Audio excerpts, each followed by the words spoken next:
كما قلت مسرحية، ولكن خلينا نقول لك مسرحية فاشلة، سيناريو فاشل لممثلين غير بارعين، لمسرحية سقطت في الماء أقول من طرف فريق اتحاد الجزائر الذي لم يدخل طبعا في هذه المتاهات. دخل أرضية الميدان، قام بعملية الإحماء، قام بعملية التسخين، لكن الأمر غير مفهوم أن ثلاثي التحكيم دخل إلى أرضية الميدان وقام بعملية الإحماء والتسخين.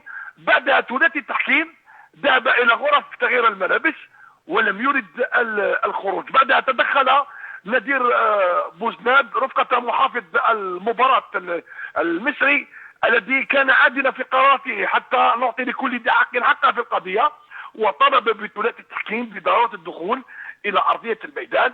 لكن حسب المصادر الموثوقة التي جاءتنا من طرف أحد أعضاء الفاف فيه أنه ثلاثي التحكيم جاء إيميل عبر الهاتف يلزمهم بعدم الدخول إلى أو يطلبهم بعدم الدخول إلى أرضية الميدان. هذا الذي يثير علامة الاستفهام ويثير الشكوك حول هذه القضية.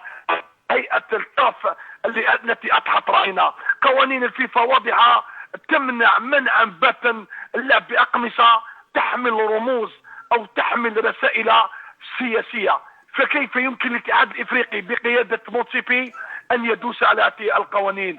اليوم الاتحاد الإفريقي الذي أضحى خليني نقول لك رهينة أمام دمية المخزن فوزي لقجع، تمنيناها أن يكون عرس كروي بين فريقين شقيقين، عرس كروي إفريقي عربي، ولكن للأسف المسرحية سقطت في الماء لأنه المبدأ والقضية انتصرنا فيها لعدة أسباب. أنه المخزن وأتباعه لم يستطيعوا تمرير الرسالة من خلال هذه القمصان على أرضية ملعب 5 جويلية الذي له دلالة، الذي يحمل أو سمي ليوم الاستقلال اللي ضحينا عليه، الاستقلال اللي دفعنا فيه ثمن غاليا. لم يمرر رسائله السياسوية هنا بملعب 5 جويلية وبأرض الجزائر. اليوم قال اتحاد الجزائر ربح قضية، الجزائر ربحت قضية، أننا دائما مع البلدان التي تعني الاضطهاد.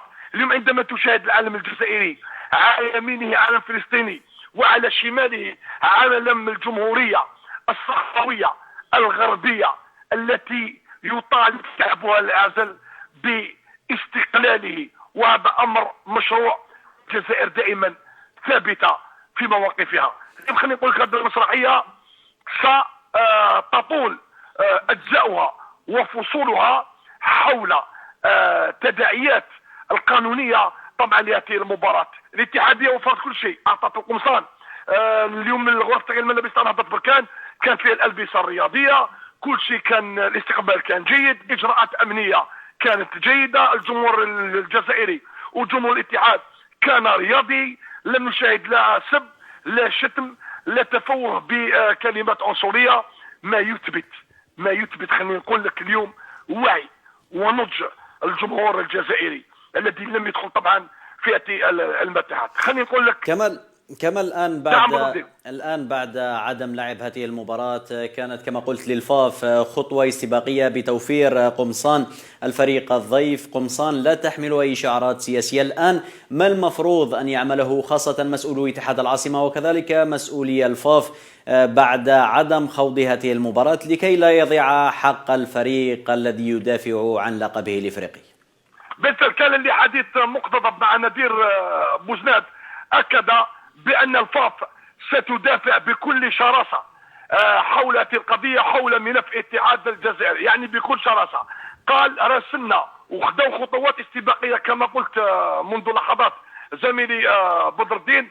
قوانين الفيفا واضحة، لا يمكن لك أن تلعب بقمصان تحمل دلالات سياسية أو تسيء لديانات لبلدان أو مجتمعات أخرى. القانون واضح، المادة 4 من قوانين الفيفا واضحة في هذا المجال كما قال لنا بوزناد. لذلك لا خوف على اتحاد الجزائر، ربح قضية وربح موقف سيكون للتاريخ وسيكتبه التاريخ، وأيضا لا يمكن لأن يتم هضم حق اتحاد الجزائر في هذه القضيه. كل قضيه كاس كم تستغرق؟ قال لي غدا او بعد غد سيتم الاعلان واتخاذ القرار النهائي حول هذه المباراه التي تتجاقون بنسبه كبيره بعد تدخل الفيفا والذهاب الى ابعد حد ان تجرى المباراه في بلد محايد ودون جمهور، وفي مباراه دون ذهاب ودون اياب. هذه هي الاحتمالات الوارده زميلي بدر الدين حجاب.